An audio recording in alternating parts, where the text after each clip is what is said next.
Win হতে হলে আসলে আমাদের বাংলাদেশিদেরকেও অনেক কাজ করতে হবে, সবাইকে আগে আসতে হবে আরো অনেক।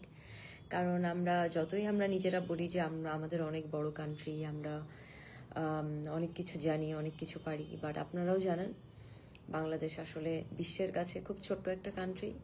এবং বাংলাদেশকে যদি অনেক বড় জায়গায় যেতে হয় তাহলে ইয়াং জেনারেশন যাদের জন্য আমি মিস ইউনিভার্স হয়েছি, যাদের জন্য আমি বাংলাদেশকে রিপ্রেজেন্ট করতে গেছি, তাদেরকে অনেক কাজ করতে হবে। তাদেরকে বাংলাদেশকে একটা জায়গা নিয়ে যাওয়ার জন্য এডুকেশনের জায়গা থেকে, বেসিক হিউম্যান রাইটসের জায়গা থেকে, এবং নিজের দেশকে রিপ্রেজেন্ট করার যার যে ওয়ে আছে সেই ওয়েতে সুন্দর করে রিপ্রেজেন্ট করতে হবে যদি বাংলাদেশকে বিশ্বের দরবারে নাম করতে হয়। সো আমি একা হলে হবে না, সবাইকে আগে আসতে হবে, স্পেশালি ইয়াং জেনারেশনস যারা আছেন। কারণ আপনাদের হাতেই দেশ, আপনারা চাইলে অনেক কিছু চেঞ্জ করতে পারেন এবং আপনাদেরকেই চেঞ্জ করতে হবে। এবং এটা আমি বুঝতে পারছি এইবার মিস ইউনিভার্সে গিয়ে। আমি কিন্তু আমার বেস্ট দিয়েছি, আমি আমার বেস্ট পারফরমেন্স করেছি। এবং আমি ওইখানে যতদিন ছিলাম 21 দিন, ওই 21 দিন কিন্তু আমার কোনো পার্সোনাল লাইফ ছিল না। আমি খাওয়া কি, ঘুম কি, আমার ফ্যামিলি কি, কোনো কিছু কি, আমি কোনো কিছু দেখিনি ওই মুহূর্তে। আমার একটা ওয়ার্ডই আমার মাথায় ছিল, মিস ইউনিভার্স অ্যান্ড বাংলাদেশকে কিভাবে জিতাবো, মিস ইউনিভার্সকে কিভাবে জিতাবো।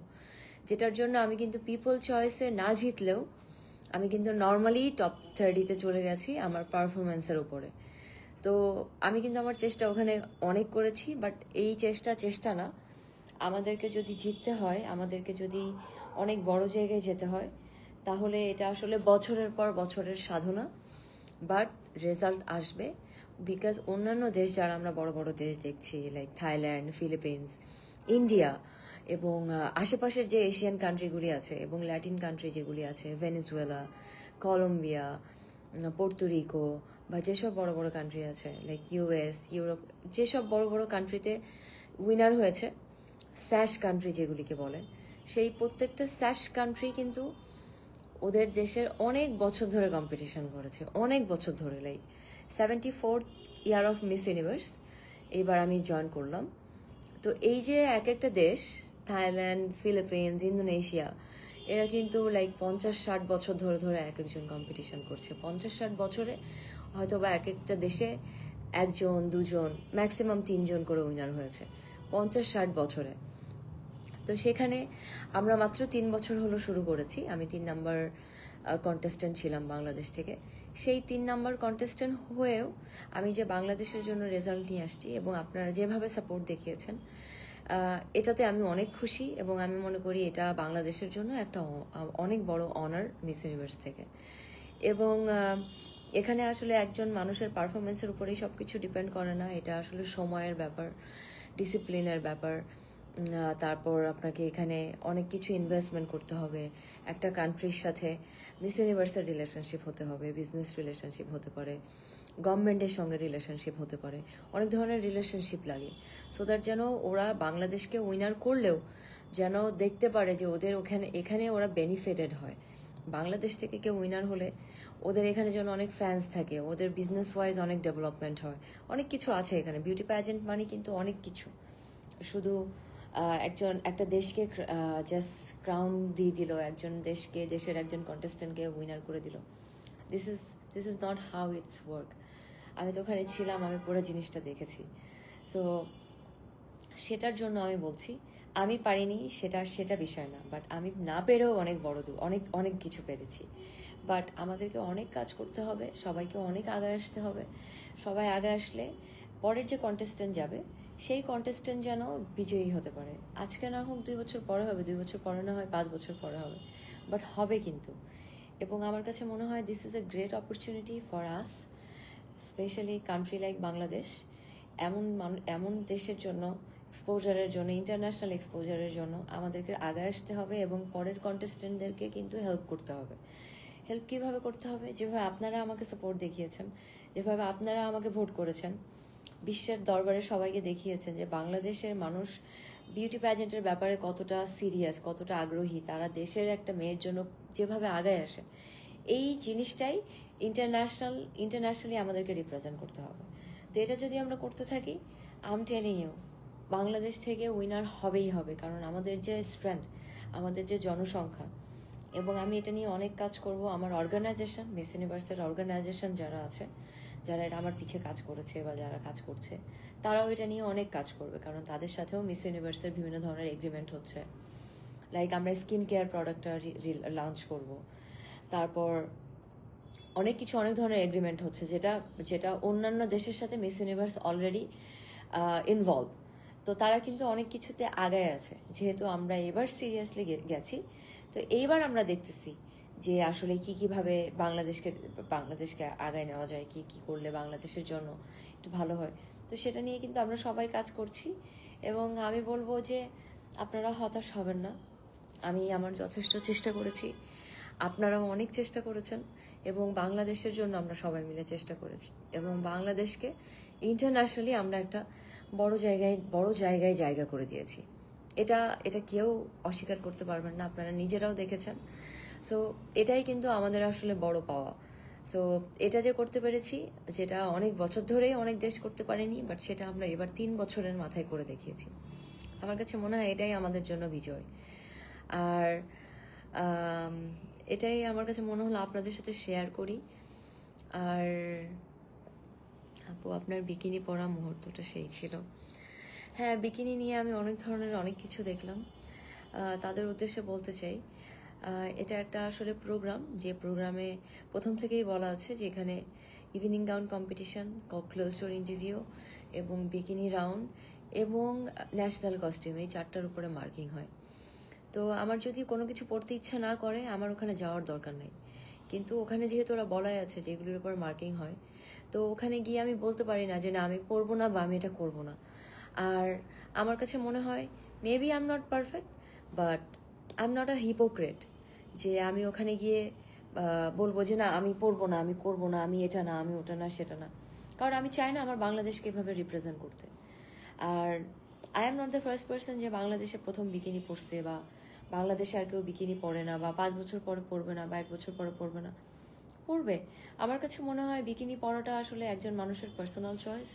একটা মেয়ে যদি কনফিডেন্ট ফিল করে, একটা মেয়ে যদি তার বডি নিয়ে শিওর থাকে, একটা মেয়ে যদি মনে করে যে হ্যাঁ সে বিকিনি পরতে স্বাচ্ছন্দ্য ফিল করে, আমার কাছে মনে হয় এটা পরলে কোনো অসুবিধা নেই।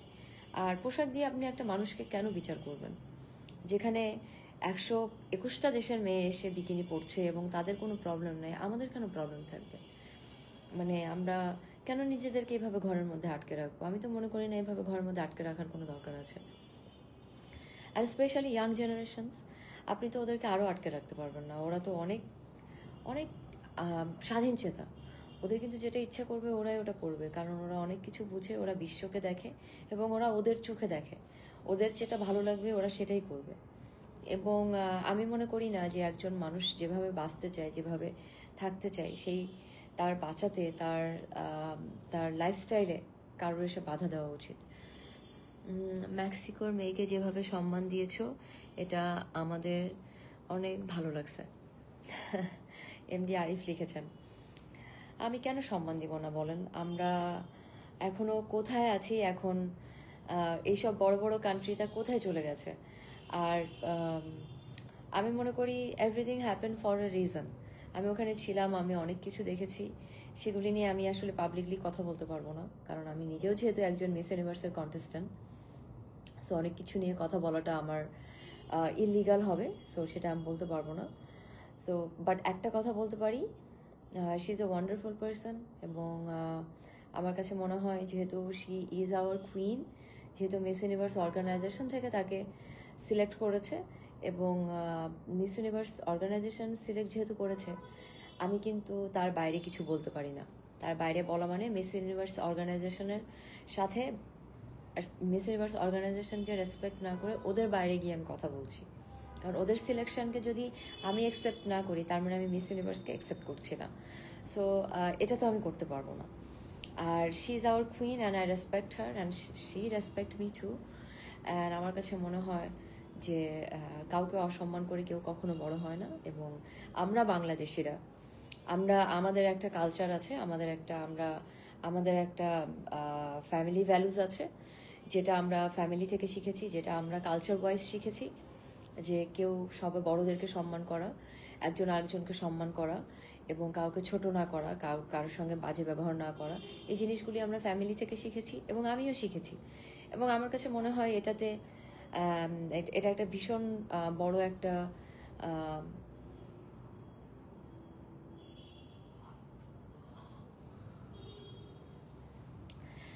এটা এটা আমাদের সরি, আমার একটা মেসেজ আসছিল, ওটা পড়ছিলাম। এটা আমরা শিখেছি এবং আমার কাছে মনে হয় this is a great thing to use with others, যে আপনি মানুষকে সম্মান করছেন, এটা করে আপনি ছোট হবেন না। এবং আমার কাছে মনে হয় না আমিও ছোট হয়েছি, কারণ আমি আমার মাধ্যম দিয়েই সারা বিশ্ব বাংলাদেশকে দেখছে এবং আমি ওখানে প্রুফ করে আসছি আমরা বাংলাদেশিরা কেমন, আমাদের ভ্যালুস কেমন, আমরা মানুষকে কতটা সম্মান করতে পারি, যতই ভিতরে কষ্ট থাকুক কষ্ট নিয়ে হলেও মানুষকে সম্মান করতে পারি, এবং আমি সেটাই করেছি। আমি যদি ভুল করে থাকি সেটার জন্য আপনারা আমাকে মাফ করবেন, বাট আমার কাছে মনে হয়েছে এটাই আমাদের বাংলাদেশিদের ভ্যালুস এবং এভাবেই আমরা মানুষকে সম্মান করি। এবং উই ফাউন্ড ফর আচ্ছা, আমাকে অনেকে লিখেছেন close door interview. Close door interview নিয়ে যদি আমি বলি, আমি প্রথমেই আপনাদেরকে লাইভে এসে বলেছি আমি কিন্তু এত ভালো ইংলিশ জানি না, আমি এত ভালো ইংলিশ শিখিও নাই, এবং আমি শিখে একটু একটু করে শিখে তারপর আমি এই পর্যন্ত আসছি। এবং ক্লোজ ডোর ইন্টারভিউয়ে 121টা মেয়ে ছিল, সেখানে আমি টপ 5 হয়েছি। টপ 5 হয়েছে, কিন্তু ওরা আমাকে মানুষ হিসাবে দেখেছে। 8জন জাজ আমাকে দেখছে আমি কেমন, মানুষ হিসাবে কেমন, ওই বিচারটা করেছে। আমি কিভাবে কমিউনিকেট করতে পারি, আমি যখন কথা বলছি আমি কতটা রিয়েল, আমি যখন কথা বলছি আমাকে দেখে কতটা রিয়েল ফিল হয়েছে, এবং যে কথাগুলি আমি বলছি সেটা কি সত্যি নাকি মিথ্যা, ওই জিনিসটার উপর জাজমেন্ট করে কমিউনিকেশন দেখে তারপরে কিন্তু আমাকে ওরা নাম্বার 5 করেছে। তো এই যে 121টা মেয়ের মধ্যে আমি টপ 5-এ গিয়েছি, এটাও কিন্তু আমাদের বাংলাদেশের জন্য একটা অনেক বড় একটা একটা একটা প্রাউডের জায়গা, যেটা আমি ফুলফিল করেছি। এবং আমি কিন্তু জানতাম যে আমি পারফেক্ট না, তারপরেও আমি কিন্তু ইংলিশেই কথা বলেছি, তাদের সাথে কমিউনিকেট করেছি, এবং আমি চেষ্টা করেছি আমার পুরো 100% দিয়ে যেটাতে ওরা যেন কানেক্ট করে। আর রাফসান লিখেছেন, we are extremely proud of you, we fought for you, but this all about fate. Now we go for Miss World. না, আমার এই মুহূর্তে আসলে কোনো বিউটি প্যাজেন্টে যাবার ওরকম কোনো প্ল্যান নাই, কারণ আমি খুব সিরিয়াস একজন মানুষ, কাজের ব্যাপারে ভীষণ কমিটেড একজন মানুষ।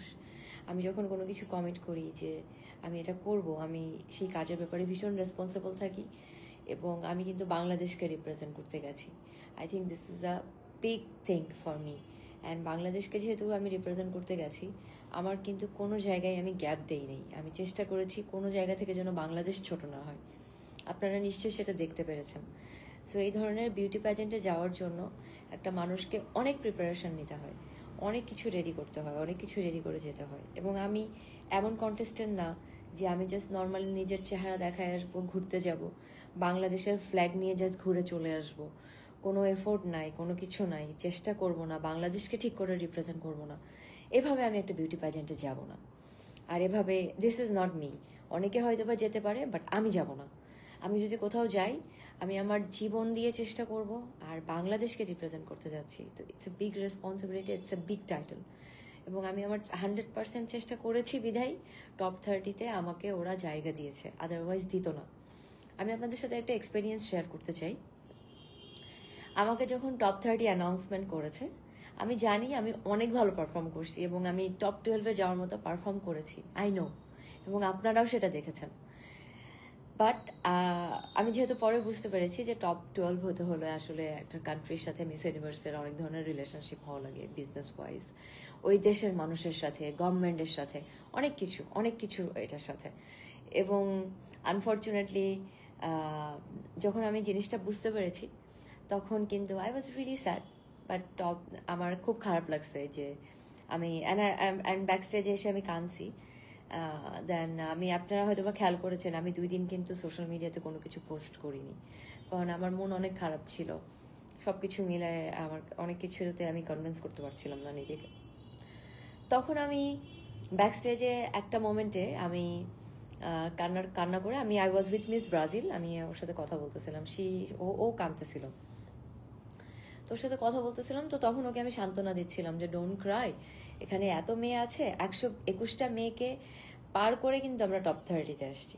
তো আমি বের হয়ে, আমি আপনাদের সাথে সত্যি কথা বলতেছি, বের হয়ে এসে আমি কিছু মেয়েকে দেখছি যে মেয়েগুলি আমার সামনে কাঁদতেছে, এবং আপনি বিশ্বাস করতে পারবেন না, ওই মেয়েগুলি প্রত্যেকটা মেয়ে মিস ইউনিভার্স উইনার হওয়ার মতো কোয়ালিটি তাদের আছে। যে মেয়েগুলির কথা আমি বলতেছি, মিনিমাম 20টা মেয়ে ওখানে আছে, যে 90টা মেয়েকে পার করে আমি উইনার হয়েছি। ওই 90টা মেয়ের মধ্যে মিনিমাম 20টা মেয়ে আছে যে মেয়েগুলি মিস ইউনিভার্স টাইটেল হোল্ডার হওয়ার মতো কোয়ালিটি তাদের আছে। এবং ওই মেয়েগুলিকে যখন দেখছি যে ওরা কোনো পজিশন পায় নাই, ওরা কোনো কোনো কোনো কোনো টপ 30-তে উঠতে পারেনি, ওই মুহূর্তে আমি আমার নিজেকে বুঝিয়েছি যে বি গ্রেটফুল। তুমি থার্ড ওয়ার্ল্ড কান্ট্রি বাংলাদেশের মতো একটা জায়গা থেকে আসছো, যেখানে বিউটি প্যাজেন্টের কোনো নামই নাই, কখনো কেউ কোনো কিছু করতেই পারে নাই, কোনো পজিশন আনতে পারে নাই, কোনো দেশের সাপোর্ট জাস্ট মাত্র আসতেছে, বিজনেস ওয়াইজ কোনো রিলেশনশিপ নাই, কোনো কিছু নাই। সেখানের থেকে একটা কান্ট্রি থেকে ভোটিংয়েও আমি জিততে পারিনি, তারপরেও ওরা আমাকে টপ 30-তে দিছে আউট অফ মাই পারফরমেন্স। তো সেই জায়গা থেকে যদি আমি গ্রেটফুল না হই, আল্লাহ আমার উপর কিন্তু নারাজ হয়ে যাবে। কারণ এই সামনের উপর যে মেয়েগুলিকে দেখতেছি, প্রত্যেকটা মেয়ে কোয়ালিফাইড, আমি আপনাদেরকে বলে বুঝাতে পারবো না। আমি যে মেয়েগুলির কথা বলতেছি, সেই মেয়েগুলি কিন্তু টপ 30-তে আসতে পারে নাই। ওই মুহূর্তে আমি আসলে আমার নিজেকে বুঝাইছি যে be grateful, this is a opportunity for all of us, this is a opportunity for Bangladeshi people. And আমাকে যেহেতু ওরা মিস ইউনিভার্স এই অপরচুনিটি দিয়েছে, এবং আমাকে অর্গানাইজেশন থেকে একজন বলেছে যে you are excellent candidate, but তোমাকে আমরা পজিশন ওভাবে দিতে পারিনি, বাট ইট ডাজেন্ট মিন যে you are not a winner, you are a winner in our eyes. But Miss Universe তোমাকে কি দিল না দিল, this is not the fact, but you have a big responsibility. পরে তোমার কন্টেস্টেন্ট যারা আসবে, তোমার দেশের মানুষের জন্য তোমার হিউজ রেসপন্সিবিলিটি আছে, এটা নিয়ে কাজ করো। এবং ওই মুহূর্তে আসলে আমার কাছে মনে হয়েছে যে ওরা আমাকে দিয়ে একটা সুযোগ দিছে, যারা পরে আসবে তাদের জন্য যেন কাজ করতে পারি, এবং দেশবাসীর জন্য তাদের জন্য কাজ করতে পারে, বাংলাদেশের মানুষ জন্য এটা দিয়ে বেনিফিটেড হয়। তো এই যে পুরা জার্নিটা, আমি আপনাদের সাথে আজকে আমার জার্নিটা শেয়ার করলাম, আমার এক্সপিরিয়েন্স শেয়ার করলাম। আমি পুরাটা দেখার পরে আমি বুঝতে পেরেছি যে আসলে টপ 30ও আমাদের মতো দেশের জন্য অনেক বড় জিনিস, অনেক বড় জিনিস। আমি আপনাদেরকে প্রমিস করে বলতেছি, এটাও আমাদের জন্য অনেক বড় জিনিস। এটাও আসলে একদমই ইজি ছিল না। আমি ওখানে অনেক কান্ট্রির সাথে ছিলাম, লাইক আপনারা আমার লাস্ট ইন্টারভিউ দেখেছেন কিনা আমি জানি না, আমি মিস বুলগেরিয়ার সাথে ছিলাম। ওরা 60 বছর ধরে কম্পিটিশন করছে মিস ইউনিভার্সে, 60 বছরে আজ পর্যন্ত ওরা কোনো পজিশনে যায় নাই, টপ 30-তেও না। তো ইউরোপের মতো একটা কান্ট্রি যেখান থেকে 60 ইয়ার্স ধরে ওরা কম্পিট করছে, বাট কোনো পজিশন পায়নি। এবং এরকম অনেক কান্ট্রি আছে যারা 40 বছর 50 বছর ধরে কম্পিট করছে, বাট কোনো পজিশন পায়নি, নট ইভেন টপ 30। তো সেই জায়গা থেকে আমাদের মনে হয় আরও অনেক গ্রেটফুল হওয়া উচিত, এবং এটা নিয়ে আমাদের সবার অনেক কাজ করতে হবে। এবং আমার কাছে মনে হয় এটা নিয়ে আমাদের হ্যাপি হওয়া উচিত এই মুহূর্তে, কারণ দিস ইজ এ হিস্ট্রি, এবং বাংলাদেশকে ওরা সবাই মনে রাখবে। এবং প্যাজেন্টারির হিস্ট্রিতে যারা পিছে কাজ করছে, যারা ভিডিও করে, ছবি করে, ওদের কাছে আমি ফরএভার কুইন। ওরা আমাকে অনেক ভালোবাসছে, এবং ওরা বলছে যে বাংলাদেশ থেকে যে এরকম একজন মানুষ আসবে, এবং সে যে এইভাবে কম্পিট করবে, এবং বাংলাদেশের মেয়েদের জন্য যে এইভাবে কাজ করবে, এটা তুমি দেখাই দিছো। তো এই ধরনের যে জিনিস, এই ধরনের জিনিসটাই কিন্তু আসলে অনেক বড় জিনিস আমাদের জন্য। এবং আমার কাছে মনে হয়, আমি ছোট্ট করে আপনাদেরকে একটু আমার জার্নিটা শেয়ার করলাম। আর অনেকে অনেক কিছু নিয়ে এক্সট্রিমলি প্রবলি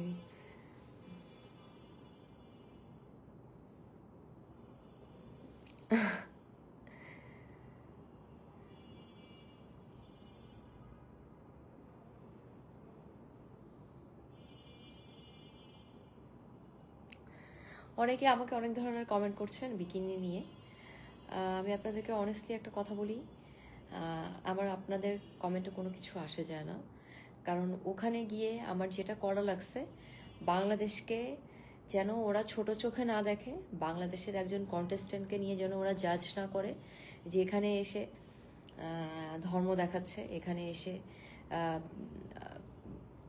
অন্য অন্য মেয়েদেরকে নিয়ে ডিসক্রিমিনেট করছে এবং বাংলাদেশের মানুষ কনজারভেটিভ, এই ধরনের কমেন্ট আমি চাই নাই যে বাংলাদেশকে নিয়ে ওরা চিন্তা করুক। এই জন্য আমার যেটা করতে হয়েছে আমার দেশের মানুষের জন্য, আমি সেটা করেছি। এবং আপনারা সেটা নিয়ে আমাকে যে কোনো কিছু বলতে পারেন, বাট ওই মুহূর্তে আমার কাছে যেটা মনে হয়েছে আমি সেটাই করেছি। আমাকে একজন লিখেছেন, সিদ্দিকা জলি আপু, তুমি যেটা জিতে আসছো এটাই ক্রাউনের থেকে দামি। থ্যাংক ইউ আপু ফর দ্য আন্ডারস্ট্যান্ডিং। আমি সত্যিই বলছি, আমি যেটা করে এসেছি এটাই বাংলাদেশের জন্য অনেক বড় পাওয়া। কারণ আমরা বাংলাদেশকে নিয়ে অনেক কাজ করতে হবে। আমি জানি না আমি কিভাবে আরও কতভাবে বাংলাদেশের জন্য কাজ করতে পারবো, বাট আমি করবো আরও অনেক কাজ। আমাদের দেশকে আরও অনেক দূরে নিয়ে যেতে হবে, অনেক কাজ করতে হবে আমাদের সবাইকে।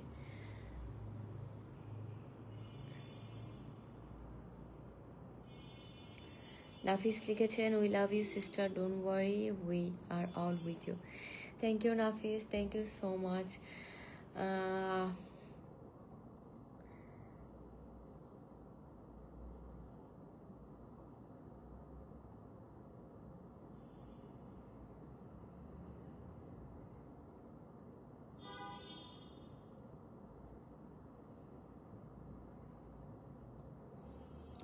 অনেকে আমাকে লিখছেন যে আমি আপনাদের জন্য মিস ইউনিভার্স।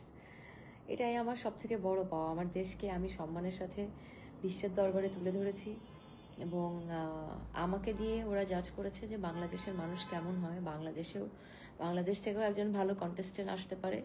সেই জায়গাটা আমি ফুলফিল করেছি আমার 100% চেষ্টা দিয়ে, এবং আমার কাছে মনে হয় এটাই আমার জন্য বড় পাওয়া। আমি এখন মানে আমার কাছে মনে হয় আমার যতই কষ্ট হোক, যত কিছুই আমি করেছি, যত কিছুই আমাকে পার করতে হয়েছে, আমার এটা নিয়ে আসলে কোনো কষ্ট নাই, কোনো ব্যথা নাই। কারণ আমি আমার 100% দিয়েছি। আর যে মানুষ তার 100% দেয় তার কোনো রিগ্রেট থাকে না। সো আমার কোনো রিগ্রেট নেই। আমি আমার 100% দিয়ে চেষ্টা করেছি আমার দেশের মানুষকে রিপ্রেজেন্ট করার, আমার বাংলাদেশকে রিপ্রেজেন্ট করার, এবং আমি সেটা করে আসছি। বাকিটা আসলে আপনারা দেখেছেন, আপনাদের জাজমেন্টেই আমি দিয়ে দিয়েছি। সো এখানে আমি আর কিছু বলবো না। অ্যান্ড আমি আসলে লড়াই করেছি ওই মানুষদের জন্য যারা রিয়েলি বাংলাদেশকে ভালোবাসেন, বাংলাদেশের হয়ে থাকতে চান, বাংলাদেশের একজন মেয়েকে সম্মান করেন, বাংলাদেশকে সম্মান করেন, আমাদের ফ্ল্যাগকে সম্মান করেন। এবং ওই মুহূর্তে যেটা করা লাগছে সেটাই আমরা করেছি। আপনারা সবাই এগিয়ে আসছেন ভোটের জন্য এবং সাপোর্ট করেছেন, এবং যে জায়গায় বাংলাদেশিদের ছবি গেছে, যে জায়গায় আমার ছবি গেছে, যে জায়গায় আমার ভিডিও গেছে, প্রত্যেকটা জায়গায় গিয়ে আপনারা কমেন্ট করেছেন, সাপোর্ট করেছেন। এটাই একজন প্রকৃত দেশপ্রেমিক বাংলাদেশি হিসাবে আপনারা পরিচয় দিয়েছেন, এবং তাদের জন্যই আমি বাংলাদেশকে রিপ্রেজেন্ট করতে গেছি এবং বাংলাদেশের হয়ে লড়াই করেছি। এমন মানুষের জন্য না যারা বাংলাদেশকে অসম্মান করে, বাংলাদেশের একজন যে কোনো কন্টেস্টেন্ট কোনো জায়গায় গেলে তাকে অসম্মান করবে, তাকে বাজে কমেন্ট করবে, এমন মানুষ বাংলাদেশকে ভালোবাসে না। তাদের জন্য আমি বাংলাদেশকে রিপ্রেজেন্ট করতে যাইনি। যারা প্রকৃত বাংলাদেশকে ভালোবাসে তাদের জন্যই আমি বাংলাদেশকে রিপ্রেজেন্ট করতে গিয়েছি এবং রিপ্রেজেন্ট করে আসছি, এবং তাদের ভালোবাসা নিয়েই আজকে আমি তানজিয়া জামান মিথিলা হয়েছি। এবং কালকে আমি আসতেছি বাংলাদেশে, কালকে দুপুরে। সো কালকে দুপুরে আসার পরে আপনাদের সাথে দেখা হবে। এই কয়েকদিন আমি রেস্ট নিয়েছি, অনেক অনেক ধকল গেছে আমার উপর দিয়ে, ঠিক করে খেতে পারিনি, ঘুমাতে পারিনি, ফ্যামিলি মেম্বার্স ছিল না, অনেক ধরনের স্ট্রেস, মেন্টাল চাপ, দেন পাবলিক পিয়ার প্রেশার, দেন অনেক কিছু।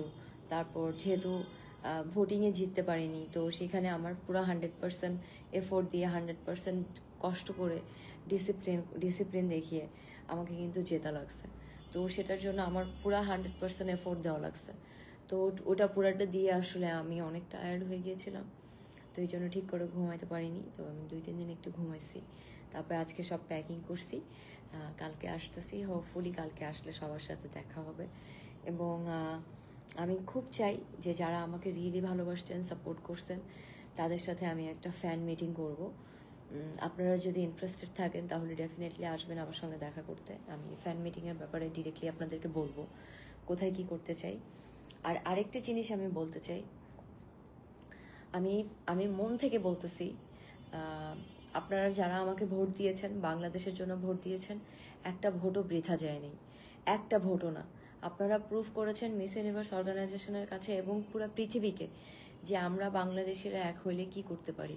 এবং আমার জন্য, বাংলাদেশের জন্য যারা ভোট করেছেন দেশ থেকে বিদেশ থেকে, আমি কিছুদিন একটা লাইভ দেখেছি, লাইভে এসে একজন ভাই আমার জন্য কাঁদতেছেন। এটা দেখার পরে আমার কাছে এত ভালো লাগছে, আমার কাছে মনে হয়েছে এটাই তো একটা পাওয়া। আপনারা যে আমাকে কুইন বলছেন, আপনারা যে আমাকে ভালোবাসতেছেন, এই ভালোবাসাটা, এই যে আমার জন্য কাঁদতেছেন, এটা কিন্তু আমার জন্য কাঁদতেছেন না, বাংলাদেশের জন্য কাঁদতেছেন। যে বাংলাদেশের হয়ে আমি বাংলাদেশের জন্য, এটা বাংলাদেশ জিতলো না, বাংলাদেশ এটা করতে পারলো না, বাংলাদেশের মেয়েটাকে আমরা জেতাইতে পারলাম না। আপনারা অনেক চেষ্টা করছেন, বাট যদি আরও কিছু মানুষ আগায় আসতো, আরও মানুষ যদি বাংলাদেশকে জেতানোর জন্য চেষ্টা করতো, আমাদের 18 কোটি মানুষের দেশ, সেখানে যদি আরও কিছু মানুষ আগায় আসতো, তাহলে কেউই আমাদেরকে আটকে রাখতে পারতো না, কেউই না। বাট তারপরও আমি বলবো সেখানেও অনেক মানুষ আগায় আসছেন। এবং যেটা আমি বলতেছিলাম যে যারা দেশ বিদেশে প্রবাসী ভাই বোনেরা আছেন, আমি জানি আপনারা অনেক বাইরের থেকে ভোট করেছেন, আমার জন্য হেল্প করছেন। আমার গ্রামের ভাই বোনেরা যারা আছেন, শহরের ভাই বোনেরা যারা আছেন, আঙ্কেল আন্টি, আমার বন্ধু বান্ধব, আত্মীয় স্বজন, ফ্যামিলি, আমার জার্নালিস্ট ভাই বোনেরা, এবং আমার মিডিয়ার ভাই বোনেরা যারা প্রথম সারির সেলিব্রিটিস আছেন, আমার মডেল ভাই বোনেরা, এবং যেখান থেকে, যে কর্নার থেকে আমাকে হেল্প করেছেন, বাংলাদেশের জন্য ভোট করেছেন, তাদের সবাইকে আমি আমার অন্তরের ভিতর থেকে ধন্যবাদ জানাতে চাই। আমি অনার্ড, আপনারা আমাকে এত সম্মান করেছেন, আমার উপর বিশ্বাস করেছেন, এবং আমি আপনাদের বিশ্বাস আসলে বিফলে যেতে দিই নাই। আমি সত্যি বলছি, টপ 30ও বাংলাদেশের জন্য এখন টপ 1-এর মতো সম্মান। আমি এটা আপনাদেরকে বলে বোঝাতে পারবো না। এটাই বাংলাদেশিদের জন্য এই মুহূর্তে আলটিমেট। এটার থেকে বেশি আমরা এই মুহূর্তে করতে পারবো না। এটার থেকে বেশি করতে হলে আমাদেরকে এটা নিয়ে অনেক কাজ করতে হবে। সেটার জন্য যত হেল্প করা লাগে আমি করব, এবং আমার অর্গানাইজেশন করবে, আপনারা করবেন, আপনারা প্রত্যেকটা কন্টেস্টেন্ট যারা আসে ওদের সাথে এগিয়ে আসবেন, যেভাবে আমার জন্য এগিয়ে আসছেন। Show them support, show them love, so that যেন পুরো পৃথিবী দেখতে পারে যে বাংলাদেশের একজন কন্টেস্টেন্ট আসলে কিভাবে তাকে বাংলাদেশের মানুষরা সাপোর্ট করে, ভালোবাসে। এটা যদি আপনারা করতে পারেন, তাহলেই বাংলাদেশ আস্তে আস্তে করে এগিয়ে যাবে। এবং আমি বলছি, বাংলাদেশ থেকেও একদিন উইনার বের হবে। তো সেটা নিয়ে চলুন সবাই মিলে কাজ করি, এবং আমার জন্য সবাই দোয়া করবেন, বেশি বেশি করে ভালোবাসবেন। আমি সত্যি মন থেকে বলতেছি, আমি অনেক চেষ্টা করছি, অনেক অনেক অনেক চেষ্টা করছি, আর এর থেকে বেশি আমি চেষ্টা করতে পারতাম না। আমি অনেক চেষ্টা করছি, আমি আপনাদেরকে প্রমিস করে বললাম, আমি আমার কোনো চেষ্টার কোনো কমতি রাখি নাই। আমি আমার জান দিয়ে 100% চেষ্টা করছি আমার দেশের মানুষের জন্য, আপনাদের জন্য। এটাই আমার আলটিমেট ছিল, এবং এর থেকে বেশি মিস ইউনিভার্স এই মুহূর্তে বাংলাদেশকে দিত না। আমি এটা বুঝতে পারছি, যখন বুঝতে পারছি তখন আমি আর কিছু বলিনি। বাট আমি তারপরও আমি মনে করি বাংলাদেশ যে সারা জীবন এত ছোট থাকবে এটা না, বাংলাদেশে এক সময় বড় হবে, এবং বিশ্বের দরবারে বাংলাদেশের নামও আরো অনেকভাবে উজ্জ্বল হবে। সেটা নিয়েই আমার আলটিমেট কাজ করার ইচ্ছা, এবং সেটা নিয়েই আমরা সবাই মিলে কাজ করব।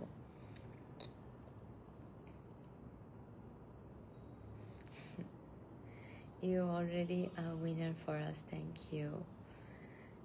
Thank you.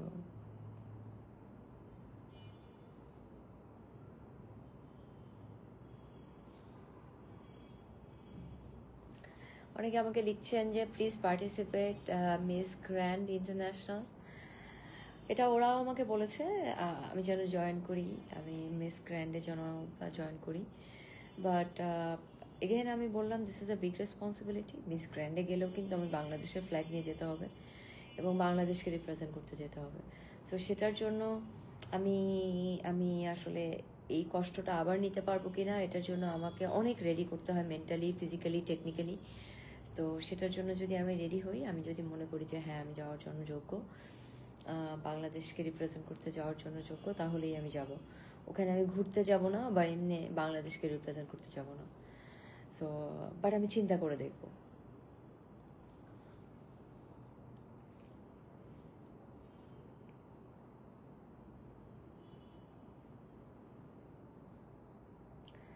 অনেকে আমার ন্যাশনাল কস্টিউম নিয়ে লিখেছেন যে আমি কেন সাদা রঙের ন্যাশনাল কস্টিউম পরেছি, সাদা রঙের জামদানি কেন পরেছি। সাদা রঙের জামদানি আসলে আমি চয়েস করছি, কারণ কালারফুল জামদানি আমি চাইলে পরতেই পারতাম, বাট আপনারা হয়তো বা অনেকে জানেন না, আমাদের জামদানি যখন আসছে মুঘল সাম্রাজ্যের সময়, তখন কিন্তু সাদা জামদানি থেকেই শুরু হয়েছিল, সাদা জামদানি পরতো। দেন আস্তে আস্তে ওটার কালার আসছে, সাচ্চা জরি আসছে, ওটাতে ভ্যারিয়েশন আসছে, বাট ফার্স্ট টাইম কিন্তু সাদা জামদানি ছিল, সিম্পল জামদানি, এবং আমি সেটাই চুজ করেছি। এবং সাদা জামদানির সাথে আমরা যেহেতু গোল্ডের জুয়েলারি পরতে অনেক পছন্দ করি, আমি গোল্ড প্লেটেড জুয়েলারি পরেছি, এবং আমার কাছে মনে হয় ন্যাশনাল কস্টিউম এটাই হওয়া উচিত। এবং আরেকটা জিনিস, যেটা আমরা যদি নর্মালি চিন্তা করি যে ন্যাশনাল কস্টিউম পরবো, তাহলে আমাদের আসলে শাড়ি জুয়েলারি এটাই আমাদের ন্যাশনাল কস্টিউম। বাট যেহেতু একটা স্টেজ পারফরমেন্স করতে হয় এবং স্টেজে একটা স্টেজ অ্যাপিয়ারেন্স আছে, যেখানে আপনাকে অনেক বেশি দেখাতে হয়, কারণ এখানে সবাই, আপনারা হয়তো অন্যান্য কন্টেস্টেন্টদেরকে দেখেছেন যে ওরা কি পরিমাণে জুয়েলারি পরে, কি পরিমাণে কাপড় পরে, বড় বড় প্রপস নিয়ে আসে। তো সেখানে যদি শুধু আমি নর্মাল সিম্পল জুয়েলারি পরি, সিম্পল জিনিস পরি, তাহলে কিন্তু আমাকে দেখা যাবে না। আর দিস ইজ দ্য প্লেস যেখানে আমি বাংলাদেশের হেরিটেজ দেখাতে পারি, আমাদের লাক্সারি দেখাতে পারি, অনেক কিছু দেখাতে পারি। তো সেখানে আমরা কেন ছোট জিনিস দেখায় বাংলাদেশকে গরিব দেখাবো না? বাংলাদেশ তো গরিব না, আমাদের অনেক লাক্সারি আছে। সেখানে আমি সেই জায়গায় চেষ্টা করেছি যে সুন্দর গয়না পরার, সুন্দর সব কিছু দেখানোর, আমাদের ঐতিহ্য দেখানোর, আমাদের লাক্সারি দেখানোর, সেটাই আমি চেষ্টা করেছি।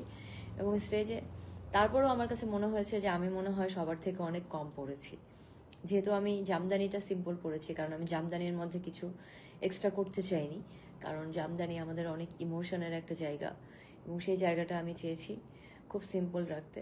এবং আমি অনেক দেখেছি যে এটা নিয়ে অনেক রিভিউ দিচ্ছে বিভিন্ন কান্ট্রি, যে যাদেরকে নিয়ে আমি বলতে চাই না, বাট যারা বাংলাদেশকে ছোট করে দেখে এবং সব কিছুতে চেষ্টা করে বাংলাদেশকে ডমিনেট করার, বাংলাদেশের সব কিছু চুরি করে নিয়ে যাওয়ার চেষ্টা করে।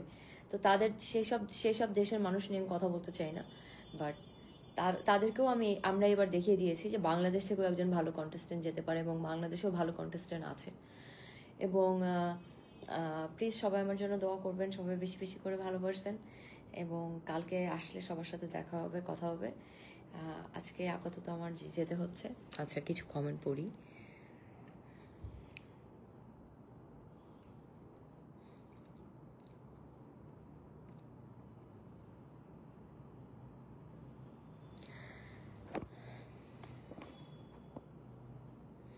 আপনারা হয়তো বা জানেন না, আপনাদের সাথে একটা স্টোরি শেয়ার করি। আমাকে যখন টপ 30 অ্যানাউন্সমেন্ট করেছে,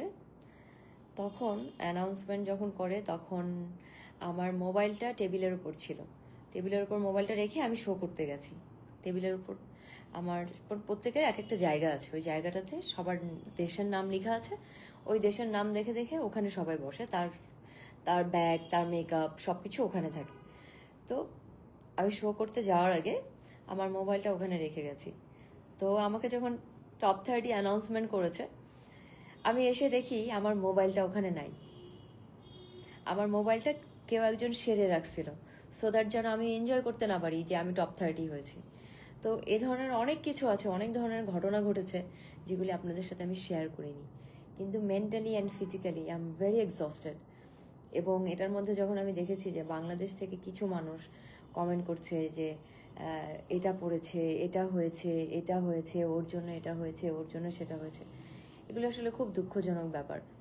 কারণ আপনাদের একটা বাজে কমেন্টে কিন্তু পুরো বাংলাদেশকে বাংলাদেশের পরে একটা বাজে প্রভাব পড়ে। কারণ আপনাদের হয়ে যখন একজন মানুষ কন্টেস্টেন্ট একটা দেশকে রিপ্রেজেন্ট করতে যাচ্ছে, ওই মানুষটা কিন্তু তখন বাংলাদেশ, আপনাদের মেয়ে, আপনাদের ছেলে, তখন আপনারা ওই মানুষকে আর কোনোভাবে বাজে কথা বলতে পারবেন না, তার মানে আপনারা নিজেদেরকে গালি দিচ্ছেন। বাট এই জিনিসগুলো নেক্সট টাইম থেকে আর প্লিজ করবেন না, তখন ওই কন্টেস্টেন্টের মেন্টালি অনেক প্রবলেম হয়। So please don't do this again.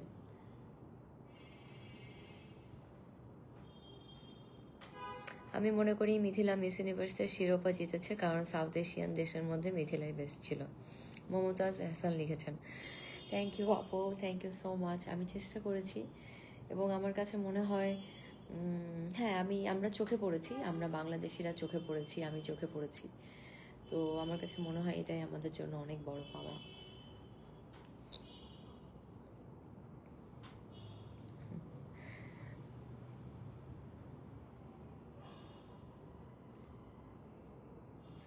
হ্যাঁ, একজন লিখেছেন তুমি 2 দিন পর পর লাইভে আসবা, ঠিক আছে? ঠিক আছে, আমি 2 দিন পর পর লাইভে আসবো, চেষ্টা করব। আপনারা এত কিউট, আর আপনাদের সাথে আসলে আপনারা যেভাবে আমার সাথে কানেক্ট করেছেন এবং আমি আপনাদের সাথে যেভাবে কানেক্ট করেছি, এবং আপনারা যেভাবে আমাকে ভালোবেসেছেন এবং যেভাবে আমাকে সব জায়গাতে দেখিয়েছেন যে আমি আপনাদের মেয়ে, বাংলাদেশের মেয়ে, এটা আমার জন্য অনেক বড় পাওয়া। এবং আমি চেষ্টা করব আপনাদের এই ভালোবাসা নিয়ে আমার লাইফের বাকি জিনিসগুলি কন্টিনিউ করার এবং ভালো কাজ করার। সো আপনারা সবাই ভালো থাকবেন, আর চেষ্টা করবো আমি 2 দিন পর পর লাইভে আসে এবং আপনাদের সাথে গল্প করার। সবাই ভালো থাকবেন। I love you guys.